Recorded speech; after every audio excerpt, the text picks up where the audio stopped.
جیسے پہلے تم اپنے جسم کو گناہ کی لذت کا مزہ چکھاتے رہے ہو، اب اسے اللہ کی اطاعت اور عبادت کی لذت کا مزہ چکھاؤ۔ امام نے کہا جب یہ 6 شرائط تم سمجھتے ہو کہ ارادہ کر لی یا پوری کر لی، پھر کہو گے استغفر اللہ ربی واتوب الیہ، تو اللہ تمہارا ہر گناہ معاف کر دے گا۔ اب پھر عام طور پہ جب ہم استغفار کی بات کرتے ہیں، چونکہ اس مہینہ رجب میں استغفار کی فضیلت ہے، ہم صرف سمجھتے ہیں گناہوں سے بخشش کا وسیلہ استغفار ہے۔ امیر المومنین علیہ السلام کے پاس ایک بندہ آیا، وہ کہتا ہے یا امیر المومنین میں گناہ گار ہوں، آپ نے کہا استغفار کرو۔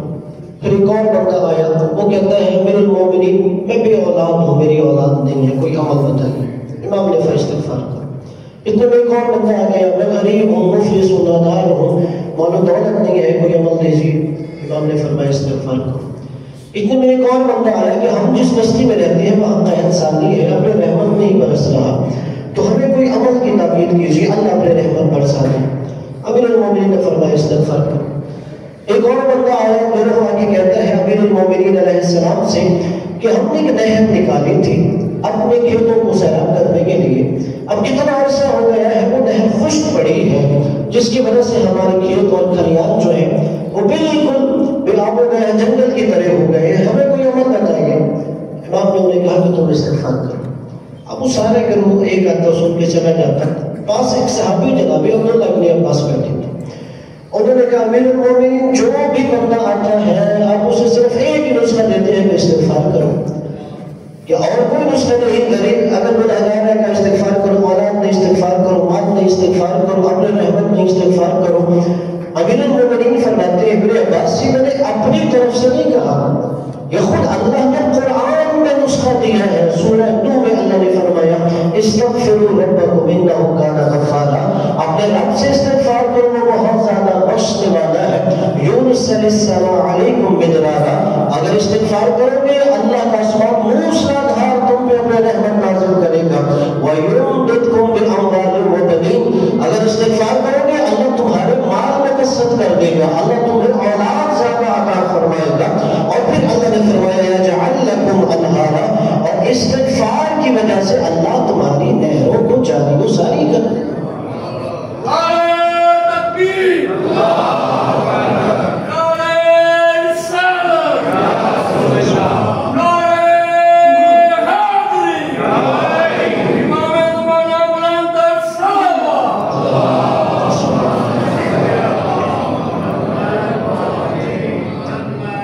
لہذا استغفار کرتے ہوئے ہمیں یہ ذہن نشین رکھنا چاہیے، صرف گناہوں سے طائب ہونے کے لیے ہم استغفار نہیں کرتے،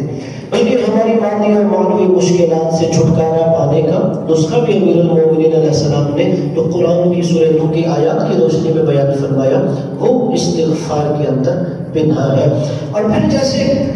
رجب حرمت کا مہینہ ہے اور اس میں جنگ و قتال کرنا حرام ہے، تو ہمیں بھی یہ چاہیے کہ ایک قوم کی حیثیت سے، ایک ملک کے شہری کی حیثیت سے، ایک ملت کے فرد کی حیثیت سے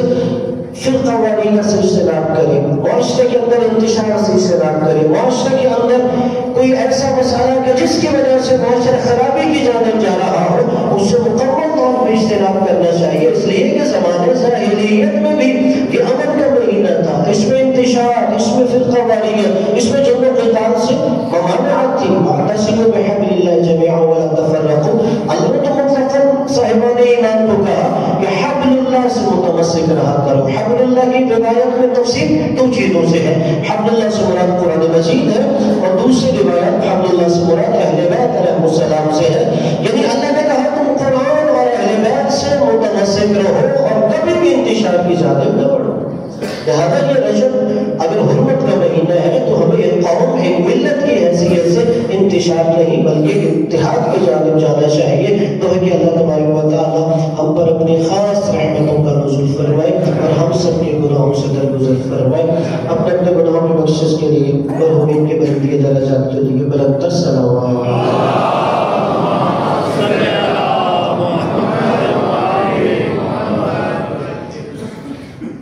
اور پھر جیسے کہ آج جمعے کا دن ہے، آج نماز عصر کے بعد ایک وفد تشریف لایا ہے کربلا مقدسہ حرم امام حسین علیہ السلام سے، کہ حرم امام حسین علیہ السلام میں جو توسیعات ہو رہی ہیں وہ ان کے انچارج ہیں. اس حوالے سے وہ کربلا سے تبرک کے طور پر آپ کے لیے عالم حضرت ابوالفضل العباس علیہ السلام بھی لے کے آئے ہیں، جس کی نماز عصر کے بعد زیارت کروائی جائے گی. اور نماز عصر کے بعد وہ کربلا سے جو مہمان تشریف لائے مختصر طور پر وہ آپ کو واضح و نصیحت بھی فرمائیں گے. تو آپ تمام حاضرین سے گزارش ہے آپ تشریف رکھیے گا. اور عالم حضرت ابوالفضل العباس علیہ السلام کی زیارت کے فوراً بعد مجلس ترحیم کا انعقاد کیا گیا ہے قبلہ محمد عباس قومی صاحب کے لیے، جس سے خطیب اہل بیت علی ناصر احمد حسینی صاحب خطاب فرمائیں گے. اب تمام مومنین اس میں بھی ضرور شرکت فرمائیے، اس لیے کہ اگر دیکھا جائے صرف ایک مومن کی حیثیت سے ہی نہیں بلکہ قبلہ محمد عباس قومی صاحب نے 52 سال ممبر حسین علیہ السلام کی خدمت فرمائی. یعنی یہ کہنا بہت آسان ہے، ہم روایات پڑھتے ہیں، آپ سنتے بھی ہیں کہ اگر کوئی بندہ امام حسین علیہ السلام کے غم میں روئے یا رلائے یا رونے کی شکل بنائے اس پہ جنت واجب ہو جاتی ہے. یہ صرف ایک مجلس کی فضیلت یہ ہے. تو سوچیے جس انسان نے اپنی ساری زندگی یعنی 52 سال کو ممبر حسین علیہ السلام کی خدمت فرماتے رہے، اور جیسے کہ دوسرے مورثہ نے مجھے بتایا کہ انہوں نے اس عرصے میں 50,000 سے زیادہ مجالس حسین پڑھی. یہ فضیلت ہے، اس لیے کہ امام صادق علیہ السلام کا شاگرد ہے ابن وہب.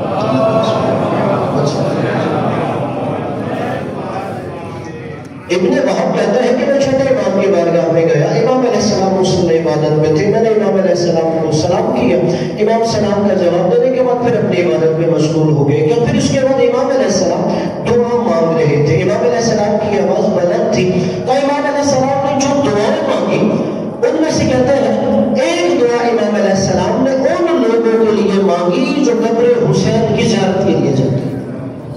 اور کہا دور سے میں نے دیکھا امام علیہ السلام ان لوگوں کے لیے دعا مانگ رہے ہیں جو مجلس حسین میں حسین علیہ السلام پہ گریہ فرماتے ہیں.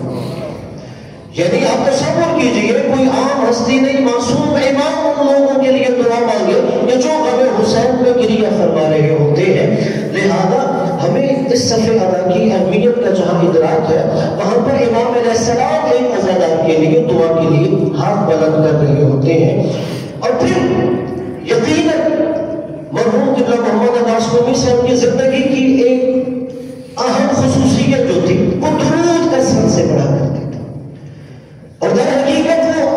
آئمہ اطہار علیہ السلام اور نبی کی حدیث کا ایک خلاصہ تھا جو انہوں نے اپنی زندگی میں بسایا ہوا تھا. اس لیے کہ عبداللہ بن مسعود صحابی رسول روایت کرتے ہیں یہ حدیث شیعہ سنی سب علماء نے لکھی ہے، کوئی کسی ایک مسئلہ کی نہیں ہے.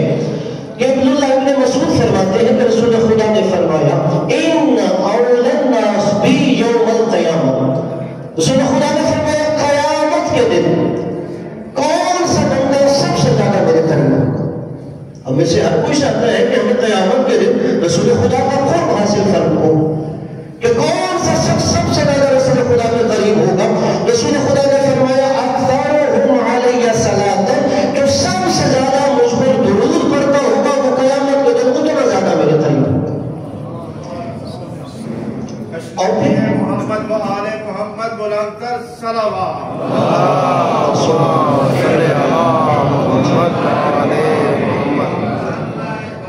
مرحوم قبلہ محمد عباس قومی صاحب نے 37 سال تک اپنی زندگی کی یہ عادت بنائی کہ وہ ہر روز 14,000 مرتبہ درود پڑھتے تھے. یعنی 14,000 دفعہ کم از کم درود پڑھ کے 14 معصومین میں سے ہر ایک کو ہدیہ فرمایا کرتے تھے. اور پھر دیکھیے جب انسان دنیا سے جاتا ہے تو ہمیں ایک حق حاصل ہے کہ جب ہم وصیت لکھتے ہیں تو اس وصیت میں 1/3 ہمیں حق ہوتا ہے. یعنی جب اگر میں وصیت لکھنا بیٹھوں، اب دیکھیں مثلا میں نے مال کمایا، گھر بنایا، سارا کچھ بنایا، سارے مال پر ارشریت تو مجھے حق نہیں دیا، صرف 1/3 پہ حق دیا ہے کہ 1/3 میں اپنی مرضی سے تصرف کر سکتا ہوں. اور اس کے لیے انسان کو کوشش کرنی چاہیے کہ کوئی نہ کوئی ایسے عمل کے لیے وصیت کرے جو اس کے لیے صدقہ جاریہ بن جائے. اور ان میں سے اگر 5 امام کی سیرت دیکھی جائے، حضرت امام محمد باقر علیہ السلام نے جو وصیت فرمائی، یعنی آپ کی چاہے آپ کی اولاد ہے، ازواج ہے، بہن بھائی سارے تشریف فرما ہے، تو امام علیہ السلام نے جو وصیت فرمائی تو یقیناً وہ ہمارے لیے بھی اسوہ اور قدوہ ہے کہ ہم بھی اس پر عمل کریں۔ بادشاہ امام فرماتے ہیں کہ میں اپنے مال میں سے اتنی رقم الگ کر رہا ہوں اور اس رقم کے ساتھ تم نے 10 سال تک مینا کے میدان میں امام حسین علیہ السلام کی عزاداری کا اہتمام کرنا۔ یعنی یہ کوئی عالم واعظ خطیب کی وصیت نہیں ہے، معصوم امام جو مخصوص من اللہ ہے، اللہ کی طرف سے متعین ہے، انہوں نے کہا یعنی اگر وصیت کرنا چاہتے ہو تو عزاداری امام حسین علیہ السلام کی وصیت فرماؤ تاکہ اس کے صدقے میں اللہ ہماری قیامت کے دن ائمہ اہل بیت کے ذریعے شفاعت فرمائے۔ اور پھر جب انسان دنیا سے چلا جاتا ہے نامہ اعمال بند ہو جاتا ہے، مگر کچھ چیزوں کی وجہ سے نامہ اعمال کھلا جاتا ہے۔ رسول خدا کی حدیث ہے اذا مات العبد انقطع عمله الا عن ثلاث، جب وہ دنیا سے رخصت ہو جاتا ہے اس کا عمل منقطع ہو جاتا ہے مگر 3 چیزوں کی وجہ سے اس کا نامہ اعمال کھلا رہتا ہے۔ فرمایا پہلا عمل صدقہ جاریہ، کوئی صدقہ جاریہ ہے، مثال کے طور پہ جیسے آپ نے ایک امام بارگاہ بنوا دی، مسجد بنوا دی، ہسپتال بنوا دیا۔ صرف یہی نہیں، سعد بن عبادہ صحابی رسول ہیں، انہوں نے رسول خدا سے کہا یا رسول اللہ میری ماں کا انتقال ہو گیا ہے، میں چاہتا ہوں کہ اپنی ماں کی ایصال ثواب کے لیے کوئی عمل کروں۔ رسول خدا نے فرمایا ایسے کرو کہ یہاں پانی کی قلت ہے تو وہاں ایک کنواں کھدواؤ اور اسے ماں کے لیے ہدیہ کرو۔ یعنی رسول خدا نے صدقہ جاریہ میں جو عام انسانوں کی مغفرت کا کوئی کام ہو، جہاں پانی کی کمی ہے کہ وہاں پہ کنواں کھدواؤ اور اسے لوگوں کے لیے ہدیہ کر دو۔ پھر فرمایا رسول خدا نے دوسرا عمل ولد صالح یدعو، اگر پیچھے کوئی نیک اولاد چھوڑ کر گئے ہیں اور وہ آپ کے لیے دعا مانگے تو وہ بھی آپ کے لیے صدقہ جاریہ ہوتی ہے۔ اور اسی لیے روایات میں خاص طور پر جہاں پہ تربیت اولاد کا تذکرہ کیا گیا کہ اگر تمہارے لیے نیک اولاد ہے وہ آپ کے لیے دعا کرے، اللہ اس کی وجہ سے قبول کرتا ہے۔ جیسے جناب عیسیٰ علیہ السلام کا ایک واقعہ ہے کہ وہ ایک قبرستان سے گزر رہے تھے، آپ نے کہا جلدی سے گزر جاؤ اس پہ عذاب ہو رہا ہے، اور پھر جب واپس آئے تو آہستہ سے گزرے۔ جب ہمارے تھے انہوں نے ہماریوں نے کہا جاتے ہوئے کہا جلدی گزرے، واپس آتے ہوئے کہا آہستہ سے گزرے۔ آپ نے کہا جاتے ہوئے عذاب قبر تھا، واپس آتے ہوئے عذاب قبر نہیں تھا۔ کہا کیا وجہ؟ کہا یہ جو مرحوم جو قبر میں دفن ہے اس کا ایک بیٹا تھوڑا بڑا ہو گیا تو آج اس کی والدہ پہلے دن اسے مکتب میں لے کے گئی اور وہاں جا کے معلم سے کہا کہ اسے بسم اللہ پڑھو۔ کہا پہلے دن معلم نے اس کے بچے کو کہا بسم اللہ الرحمن الرحیم پڑھو اور اس کے بیٹے نے بسم اللہ الرحمن الرحیم پڑھا، تو اللہ نے فرشتوں سے کہا جس کا بیٹا مجھے رحمان الرحیم کہہ رہا ہے میں چاہتا ہوں اس کے بعد پر عذاب قبر ہو۔ یعنی ولد صالح یدعو لہ، اگر نیک اولاد ہے اس کے لیے دعا کریں، یہ صدقہ جاریہ ہے۔ اور یقیناً مرحوم قبلہ محمد عباس کو بیسا بھی سوالوں سے خوش قسمت ہے کہ اللہ نے ایسی اولاد بھی دی جو ذکر اہل بیت علیہ السلام کرتی ہے، جیسے کہ ان کے فرزند اکبر برادر ابراہیم عباس کو بیسا اور 23 سال سے ممبر حسین پہ ذکر اہل بیت کر رہے ہیں، ان کے چھوٹے بیٹے عرفان عباس کو بیسا اور 17 سال سے اندرون ملک اور بیرون ملک میں ذکر حسین علیہ السلام کر رہے ہیں۔ یقیناً یہ صدقہ جاریہ ہے جس کی وجہ سے باپ کا نام اعمال کھلا رہتا ہے کہ اگر بیٹا دعا کر رہا ہو تو گویا باپ تک وہ دعا پہنچتی ہے۔ پھر نبی نے فرمایا تیسرا عمل او علم ينتفع به، یا اگر پیچھے کوئی ایسا علم چھوڑ کر گئے ہو، کوئی کتاب لکھی ہے، کوئی واضح نصیحت ہے، کوئی ایسی آڈیو ویڈیو ہے کہ اس علم سے لوگ فائدہ حاصل کر رہے ہیں، تو رسول خدا فرماتے ہیں اس بندے کا نامہ اعمال بند نہیں ہوتا، اس کا نامہ اعمال کھلا رہتا ہے، لوگ اس کے علم سے فائدہ اٹھاتے ہیں اور اس کا ثواب پڑھنے والے کے نامہ اعمال میں لکھا جاتا ہے۔ اور پھر اہل علم ہونا بھی کمال ہے، جیسے رسول خدا کی ایک حدیث ہے النظر فی وجہ العالم حبا له عبادہ،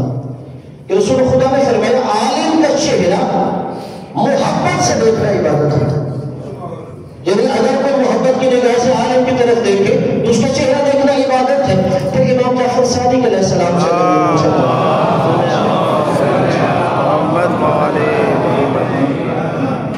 کہ کیسے ہم فرق کریں کہ علماء حق کون ہے، علماء سو کون ہے، کس کا چہرہ دیکھنا عبادت ہے؟ وہاں امام علیہ السلام نے فرمایا النظر الی وجہ العالم عبادہ، کہ عالم کا چہرہ دیکھنا عبادت ہے، مگر کس کا؟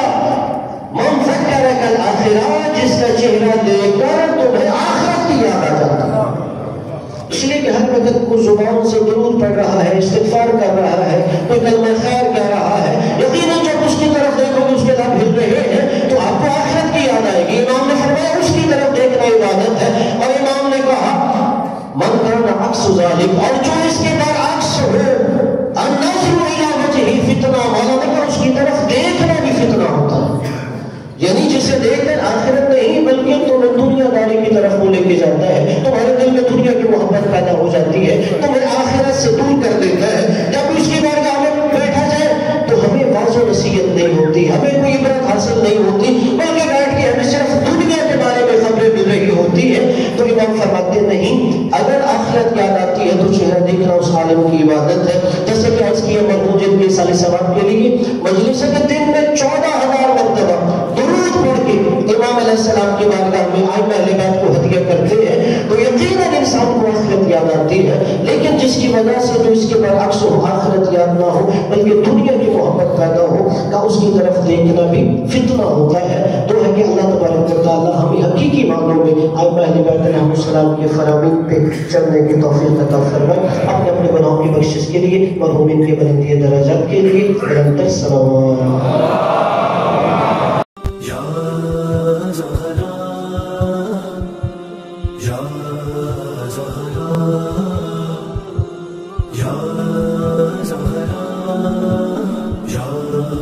Zahra